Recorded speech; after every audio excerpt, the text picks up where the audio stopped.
พวกเราสองคนมาจากซีรีส์ Fulfill รักเติมเต็มค่ะวันนี้นะคะจะมาทำความรู้จักกับเราสองคนกับ15เรื่องลับหรือเปล่า เดี๋ยวไปดูกันเลย ของอุ้มใส่เป็นชุดนอนแบบพาจามาสแบบเป็นเซ็ตอะของแบบเหมือนกันชอบใส่ชุดนอนมันที่แบบว่าเขาคิดมาให้แล้วข้างบนกับข้างล่างเหมือนกันอะไรอย่างเงี้ยค่ะแต่ส่วนใหญ่ผมจะชอบใส่แขนยาวหรือไม่ก็แบบไม่มีแขนไปเลยนี่ใส่แขนยาวขายาว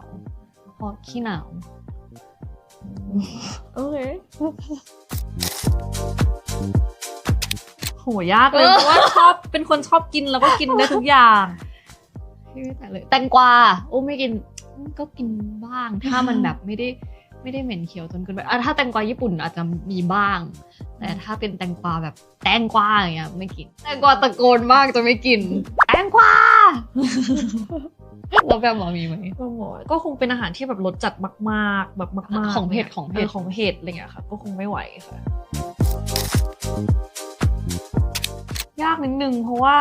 ไม่ได้รู้สึกว่ามีสีไหนที่แบบจะไม่ใส่เลยไม่ใช่นี่รู้สึกว่าไม่เป็นคนไม่ได้จำกัดสีที่ตัวเองจะใส่รู้สึกว่ามันสนุกได้ไม่ถ้าเมื่อก่อนอาจจะเป็นสีเทาเพราะรู้สึกว่าแบบพอใส่สีเทาแล้วเหมือนรู้สึกเหมือนแบบหมุนเนาะดูโซมดูเหมือนแบบฟิลแบบว่าเหมือนคนไม่ได้พักผ่อนอะไรเงี้ยค่ะแต่ว่าตอนนี้ไม่ค่อยรู้สึกแล้วถ้าเป็นแต่ก่อนผมจะไม่ค่อยชอบใส่สีส้มแบบส้มอะไรเงี้ยที่เป็นโทนส้มอ่ะไม่ชอบส้มแครอทส้มแครอทส้มแซลมอนอาจจะได้มันเป็นส้มพีชแต่ส้มแครอทอาจจะยังส้มอิฐอาจจะไม่อะไรแบบนั้นถ้าเป็นแต่ก่อนนะแต่ตอนนี้รู้สึกว่ามันไม่ได้ฟิกซ์ขนาดนั้นว่าแบบเราไม่ใส่สีนี้รู้สึกว่ามันสนุกได้ความฝันล่าสุดที่จำได้หรอผมนึกออกแล้วเมื่อคืนคือตื่นมาแล้วแบบนอนไม่ค่อยดีเพราะว่าเหนื่อยมากเพราะว่าฝันแบบสนุกไปหน่อยไม่คือเมื่อวานผมไปเล่นแบบพิกเกิลบอลแล้วก็ไปเล่นแพดโดมาแล้วก็ไปไอซ์บาร์ใช่ป่ะแล้วก็ไปซอน่า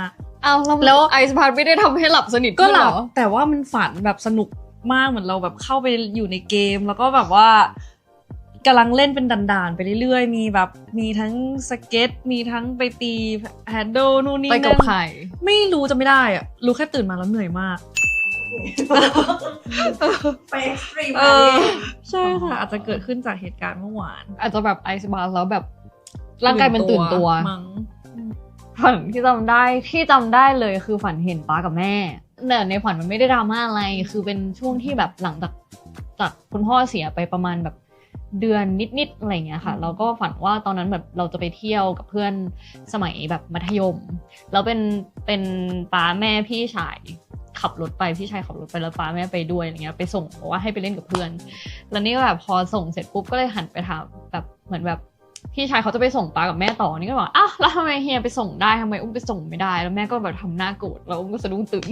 แบบใช่เป็นเหมือนฟิลเหมือนเขาคงไปส่งถ้าเป็นแบบตีความให้มันลึกหน่อยก็คงแบบเขาอยากให้แบบเราได้ใช้ชีวิตอะไรอย่างเงี้ย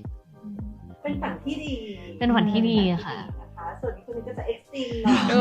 เขาตื่นตัวด้วยไอซ์บาร์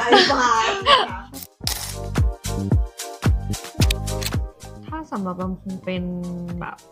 เวลาเห็นผู้ใหญ่กับคนแก่อะไรอย่างเงี้ยค่ะจะรู้สึกว่าแบบเราเซนซิทีฟเยอะอะไรอย่างเงี้ยค่ะเพราะว่าอาจจะด้วยแบบบางสนิทกับอาม่ากงอะไรอย่างเงี้ยค่ะแล้วก็แบบเหมือนเวลาที่เราเห็นใครที่เหมือนเขาเราก็จะรู้สึกแบบเซนซิทีฟนิดนึงนะคะเป็นเรื่องคนแก่เหมือนกันแล้วก็เรื่องแบบสัตว์มีทั้งคนแก่ทั้งสัตว์คือเป็น2เรื่องที่แบบไม่ได้เลยใจอ่อนมากค่ะเพราะว่าอุ้มก็แบบเลี้ยงมีอาม่าเลี้ยงมาเหมือนกันมียายเลี้ยงมาอะไรเงี้ยแล้วก็เลยแบบเหมือนแบบผูกพันกับแบบผู้ใหญ่อะไรเงี้ยแล้วก็เลี้ยงแบบเหมือนแบบเลี้ยงหมามันต้องแบบจำความได้อะไรเงี้ยเราก็เลยผูกพันกับสัตว์ด้วยมันก็เลยกลายเป็นว่าเป็น2เรื่องที่ไม่ไหว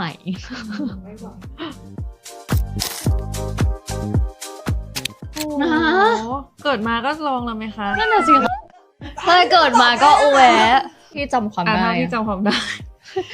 ถ้าย้อนไปขนาดนั้นเราได้จำความรู้สึกไม่ได้ถ้าจำความได้ของแบบครั้งแรกคงเป็นแบบขี่จักรยานแล้วล้ม ล้มแล้วแบบเหมือนเลือดออกแล้วแบบเป็นแผลยาวแบบเลยอย่างเงี้ยค่ะก็แผลเป็นก็ยังอยู่จำได้ว่าแบบเจ็บมากแล้วก็เป็นครั้งแรกที่จำได้ว่าแบบร้องไห้ของไม่รู้ว่าเหตุการณ์ไหนเกิดก่อนกันมันมี2เหตุการณ์ที่แบบจำได้แบบเด็กแบบอนุบาลอะไรเงี้ยก็คืออันแรกคือเหมือนโต๊ะเมื่อนั้นสูงแบบยังไม่เท่าโต๊ะเหมือนโต๊ะที่กินข้าวที่บ้านมันเป็นไม้แบบมันเป็นไม้สักแบบอันใหญ่ๆแล้วสูงอ่ะเราก็เหมือนแบบคว้าด้วยความเป็นเด็กก็คว้าแล้วก็แบบกระปุกพริกอ่ะมันหล่นใส่หน้าแบบทั้งกระปุกเลยจำได้ว่ามันแสบมากยังตอนนี้ยังจำได้อยู่เลยมันแสบแบบแสบไม่ไหวอะเราต้องพาไปโรงพยาบาลล้างตาอะไรเงี้ยแล้วอีกอันนึงก็คือแผลตรงเข่าข้างขวาเองก็คือตอนเด็กๆไปเล่นที่บ้านเพื่อนแล้วมันมีตอนนั้นจำได้ว่ามันมีละครผีแต่ไม่รู้เรื่องอะไรแล้วเพื่อนก็บอกว่าแบบผีอยู่ข้างหลังอะไรเงี้ยแล้วตอนนั้นเราจะเดินกลับบ้านมันต้องผ่านเหมือนแบบเป็นซอยเล็กๆในบ้านเขาอะมันมืดๆแล้วเขาก็จอดมอเตอร์ไซค์บิ๊กไบค์อยู่เราก็เลยวิ่งหนีผีไปชนมอเตอร์ไซค์บิ๊กไบค์เราก็แบบกระเด็นเลยอะแบบตอนนั้นประมาณแบบอนุบาล1อะไรเงี้ยค่ะเราจำภาพแบบติดตามากที่แบบล้มลงไปใช่ไหมแล้วอุ้มก็แบบขึ้นมาแล้วเห็นเป็นแบบไขมันไหลออกมาจากขาตอนนั้นเย็บแบบเย็บ10 เข็มเป็น2เหตุการณ์ที่จำได้ว่ามันเจ็บมากๆ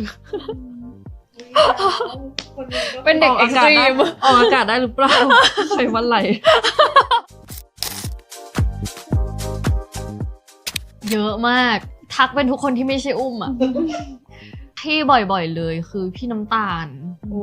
พิจักขณาค่ะแต่ก็มีมุมคล้ายแบบบางรูปก็คือแบบคล้ายๆเลยแต่ถ้ามายืนแบบข้างๆกันอ่ะจะไม่เหมือนผมก็มีคนทักเยอะเหมือนกันแต่ถ้าแบบทักผิดเลยอ่ะก็จะมีเป็นพี่ไอซ์ปรีชยาค่ะคนนึงแบบคนชอบทักที่แบบทักผิดเลยแต่ว่าคนอื่นก็จะบอกว่าคล้ายๆแบบดูคล้ายคนนั้นคนนี้อะไรอย่างเงี้ยมีคนทักว่าชื่ออ้อมด้วยกลายเป็นแบบเรียกจำชื่อผิดไปเลยเคยมีคนจำชื่อผิดไหมใช่ไหมเป็นแบบแบมเป็นบูมไม่มันเรียกง่ายอยู่แล้วมั้งเราอุ้มเรียกยากตรงไหนคะเป็นอ้อมน้องอ้อมใช่ไหมคะหลังๆเลยวะค่ะขี้เกียจแก้คือถ้าเป็นมุกถ้าตอนเนี้ยที่แบบว่าจำได้เลยก็คงจะเป็นแบบไอ้จุ๊บสัตว์อะมาถึงแล้วก็แบบจุ๊บไก่จุ๊บมีแมวจุ๊บอึ่งจุ๊บปลาไหลแล้วจุ๊บปลาดาวแอดวานซ์ขึ้นไปเรื่อยๆแล้วบางทีเราก็ไม่เคยไปสังเกตว่าแบบสัตว์ชนิดนั้นน่ะเขาเป็นยังไงอะไรอย่างเงี้ยค่ะก็กลับไปดูว่าปลาไหลมันทำยังไงนะเขาทำยังไงค่ะไม่รู้ไม่เห็นแมวแล้วจุ๊บปลาไหลทำยังไงไม่รู้ทำไม่เป็นจุ๊บไก่ต้องไปดูในซีรีส์มีให้ติดตามนะคะใช่ค่ะไปดูว่าจุ๊บไก่ EP ไหนนะ EP 2 EP 2ค่ะ EP 2มีจุ๊บไก่อาจจะไม่มีจุ๊บอาจจะมีแต่ไก่กับจุ๊บแต่แยกกันยังไม่เคยจีบก่อนแต่คิดว่าได้หมดหมายถึงว่าถ้าเราอยากจะจีบเขาเราก็จีบได้ชอบให้เขาจีบก่อนด้วยความที่อาจจะแบบเราเป็น introvert นิดนึงแล้วอาจจะไม่ได้กล้าเข้าหาคนเพิ่มเข้าหาคนมากอะไรเงี้ยแต่ถ้าเขาส่งสัญญาณมาเราก็โอเคแหละแต่แบบคนที่แบบเริ่มก่อนอยากให้เป็นเขาอะไรเงี้ยค่ะก็จะกลายเป็นว่าส่งสายไปส่งสายมาเนี่ยไม่ก็ส่งมาเราส่งกลับ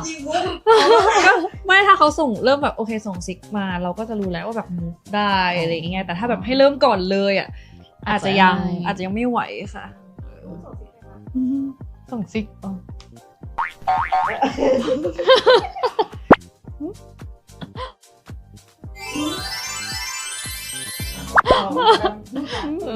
โอเคต่อไปค่ะเซโนเลยก็คงจะเป็นคนที่ไม่ใช่เป็นแบบ family person อะไรเงี้ยแบบเอาตัวเองเป็นที่ตั้งก่อนแล้วแบบไม่ได้นึกถึงคนในครอบครัวแม้กระทั่งครอบครัวเขาเองเนี่ยค่ะเพราะมันแปลว่าครอบครัวเขายังไม่ได้รักเลยแล้วแบบเขาจะรักเราได้ยังไงหรือแบบเขาจะรักคนรอบตัวเขาได้ยังไงค่ะสำหรับรู้สึกว่าคนที่ไม่รักครอบครัวแล้วก็ไม่รักสัตว์หมายถึงว่าแบบถ้าเขารักครอบครัวแต่ไม่รักสัตว์เราก็เหมือนกันคือหมายถึงว่าเราจะรู้สึกว่า ถ้าไม่รักอะไม่เป็นไรแต่ว่าถ้าแบบเป็นแบบรังเกียจไปเลยอย่างเงี้ยรู้สึกว่าเขาแบบอาจจะแบบแล้วถ้ากลัวไม่เป็นไร บางคนกลัว ไม่เป็นไรแต่ถ้าแบบเคยเจอคนที่ไม่รักสัตว์ปะที่แบบเจอหมาแล้วไล่หมาอะไรอย่างเงี้ยทั้งที่เขายังไม่ได้ทำอะไรอะไรอย่างเงี้ย นึกออกพอนึกออก อะไรแบบนั้นแล้วก็คนที่ไม่รักครอบครัวเหมือนกันแบบไม่ได้เซฟโซนก็คงเป็นที่บ้านแหละแต่ว่าถ้าเป็นห้องไหนก็คงจะเป็นห้องนอนค่ะเพราะว่าเป็นที่ที่เราแบบใช้เวลาส่วนตัวได้เยอะแล้วก็แบบมีทุกอย่างที่เราต้องการอยู่ในนั้นคือหมายถึงว่าสามารถอยู่ในนั้นได้โดยที่ไม่ต้องออกไปไหนเลยค่ะแล้วก็เป็นที่ที่แบบมันเป็นสเปซของเราจริงๆทุกคนที่จะเข้ามาจะต้องได้รับการอนุญาตจากเราก่อนเนี่ยค่ะก็รู้สึกว่าเป็นที่หนึ่งที่แบบไม่ว่าจะมีความรู้สึกเหนื่อยหรืออะไรก็แล้วแต่กลับมาพอมาอยู่ที่นี่เราเหมือนได้ชาร์จพลังของอุ้มเป็นคนจริงๆเซฟโซนของอุ้มเป็นแบบคนในครอบครัวเป็นแบบคนมีป้ากับแม่อะไรเงี้ยแล้วก็มีแบบคนในบ้านเป็นยายอะไรเงี้ยแบบรู้มีเต็มหัวแน่เลยเอาแบบที่ยังไม่จองใช่ไหมคะแบบที่อยากไปใช่ไหมคะโอเคจองแล้วเหรอไม่ตอนนี้มีอันนึงที่รู้สึกว่าอยากไปแบบเพราะว่าเพิ่งคุยกับที่บ้านแบบล่าสุดก็คือแบบไปครูซแบบดิสนีย์ครูซอะไรเงี้ยค่ะแบบไปสิงคโปร์ใกล้ๆแบบ 4-5 วันไปนั่งเรืออะไรเงี้ยค่ะก็รู้สึกว่าแบบมันเป็นที่ที่เราน่าจะได้หลบจากเมืองด้วยเพราะว่าเราอยู่ในทะเลอะไรเงี้ยแล้วก็อยู่กับที่บ้าน 4-5 วันแอคทิวิตี้ก็คือได้ทำด้วยกันแน่นอนอะไรเงี้ยค่ะก็คิดว่าถ้าเป็นไปได้อีกหนึ่งที่อยากจะไปปีนี้ก็คือ Disney Cruise ค่ะถ้าที่แบบคุยกันล่าสุดคืออยากไปลี่เจียงพี่คิดว่าแบบมันน่าจะได้เจอธรรมชาติอากาศเย็นๆไม่ค่อยมีคนหันไปเจอลามะมันคงแบบได้ที่เราไม่ได้แบบห่างจากผู้คนจริงๆอะไรอย่างเงี้ยแล้วไปได้ทั้งปีแล้วก็แบบได้ขึ้นไปบนภูเขาไปเห็นแบบว่าหมอกสวยๆเนี่ยค่ะกับไปถ้าที่แบบเป็นที่แบบ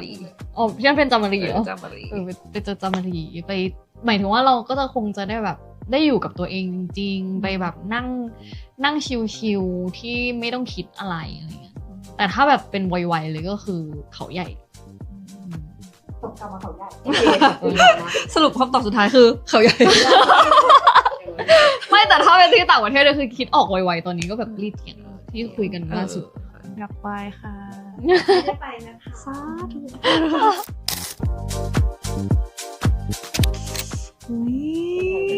ได้หมดเลยค่ะโอเคเขินนำตัวเขินอะที่เราชอบมากๆเลยก็คือโรเซ่แบล็คพิงค์ค่ะชอบมากชอบเขามากแค่เดินผ่านก็ได้แค่แบบเดินเห็นเขาก็ได้ที่นึกออกแบบป๊อปขึ้นมาเลยครั้งคนแรกคือพี่ย่าอุรัสยาเพราะว่าเคยเดินผ่านเขาแบบเราเคยเจอเขาตอนนั้นเราไปไหนไม่รู้ห้องไม่ได้ที่ไหนที่ฮ่องกงมั้งใช่ไม่ใช่พี่ย่าก็เป็นแบบอีกหนึ่งเรารู้สึกว่าแบบโหเขาเหมือนลอยมาเลยทั้งที่แบบว่าเขาแบบแต่งตัวธรรมดามากๆแล้วก็มาเจอเขาอีกทีนึงหลังจากนั้นแบบไม่กี่วันที่ช่องแล้วแบบยืนอยู่ไกลมากๆเขาไม่กล้าเข้าไปใกล้เขาเลยแล้วแบบพี่อุ้มแบบอยู่ข้างหน้าจำได้ปะคือเบออยู่อย่างเงี้ยตอนนั้นคือแบบมัวแต่มองพี่ย่าแล้วพี่ย่าคุยกับพี่อุ้มแล้วพี่อุ้มไม่ตอบขอโทษด้วยขอโทษจริงๆตอนนั้นอุ้มมัวแต่มองหน้าแล้วอุ้มไม่ได้หูมันวิ้งไปเลยเราชอบเขามากเหมือนกันชอบมากๆพี่ย่าก็คือเป็นหนึ่งคนที่แบบเขาน่ารักมากแล้วคือเขาคุยด้วยแล้วนี่ก็ไม่ตอบนี่ก็แบบไม่รู้อะไรแล้วคือเบลอไปหมดแล้วแล้วก็แล้วตอนนั้นพี่ย่าถามแล้วแบบเราแบมก็หันมามองหน้าอุ้มแล้วอุ้มหันไปมองที่เขาอีกแล้วมาถามว่าถามอุ้มเหรอคะคือเขาน่ารักมากสวยมากแล้วก็รู้สึกว่าแบบคือเขาเป็นหนึ่งคนที่ทุกคนพูดถึงว่าแบบเขาเก่งมากๆแล้วก็ยังเติมของแบบเรียน acting ยังทำนู่นทำนี่อยู่ตลอดเวลาคือพัฒนาตลอดก็รู้สึกว่าถ้ามีโอกาสสักครั้งอยากร่วมงานกับเขาเพราะว่าก็อยากเวลาที่เราได้ร่วมงานคนเก่งๆเราก็จะได้อะไรกลับมาจากเขาตลอดเวลาค่ะก็รู้สึกว่าพี่ย่าเป็นหนึ่งในคนที่รู้สึกว่าอยากร่วมงานอยากร่วมงานด้วยค่ะ เขาน่าจะเป็นฮะ จริงจริงวันหนึ่งฮะหลายๆรอบเลย พี่แบม ความเป็นแบบหมายถึงว่าอะไรอย่างเงี้ยค่ะติดเพราะว่าไม่รู้ไปติดมาจากไหนเหมือนกันแบบ อยากจะอธิบายมันอาจจะกลัวว่าคนเข้าใจ จะไม่ ผิดหรือเปล่า เข้าใจ เลยอยากจะขยายสิ่งที่เราพูดอะไรอย่างเงี้ยค่ะก็เลยติดเป็นเฟรซีมาจริงๆสำหรับบัมตอนนี้ฟูในทุกๆ aspect เรียกว่าถูกฟูลฟิลแล้วเพราะว่าแบบหมายถึงว่ามันไม่ได้มีอะไรที่เราอยากได้แล้วเรายังไม่ได้ตอนนี้อย่างเงี้ยค่ะหรือมันมีแค่แบบเรากำลังทำอยู่แล้วเดี๋ยวมันก็จะได้เดี๋ยวมันก็จะสำเร็จอย่างเงี้ยค่ะแต่ถ้าก็เลยรู้สึกว่าaspect ในชีวิตค่อนข้างที่จะถูกเติมเต็มแล้วประมาณหนึ่งเลยค่ะแบบในโกที่เราตั้งใจไว้เรารู้แล้วว่า action plan ต่อไปคืออะไรเพื่อที่จะได้ในสิ่งที่เราตั้งใจไว้อะไรเงี้ยแต่ถ้าเป็นสิ่งที่อยากฟีลเพิ่มก็คงจะเป็นเรื่องของสุขภาพเพราะช่วงนี้ป่วยบ่อยมากแบบไม่รู้ว่าทำไมนะคะแบบพักผ่อนเยอะแล้วก็ไม่หายก็รู้สึกว่าถ้ามีเวลาอยากโฟกัสเรื่องของสุขภาพมากขึ้นค่ะ ของอุ้มที่รู้สึกว่าฟูลแล้วในช่วงนี้นะเอาแค่แบบในชีวิตแค่แบบในเป็นแพลนสั้นๆของเรารู้สึกว่าการพักผ่อนฟูลละ หลังจากปิดกล้องมา1 เดือนใช่แล้วก็คือก่อนหน้าที่จะเปิดกล้องมันก็แบบใช้ชีวิตได้ไปพักผ่อนได้ไปเที่ยวอะไรเงี้ยได้เจอเพื่อนได้แบบใช้เวลากับตัวเองค่อนข้างเยอะแหละหลังจากที่เราแบบผ่านเหตุการณ์แบบเยอะแยะมากมายเงี้ยรู้สึกว่าการพักผ่อนฟูลแล้วตอนนี้ที่ฟิลที่อยากจะฟิลในชีวิตก็คือเป็นแบบด้านการทำงานหมายถึงว่าเราตอนนี้มันเป็นแบบพาร์ทใหม่ๆ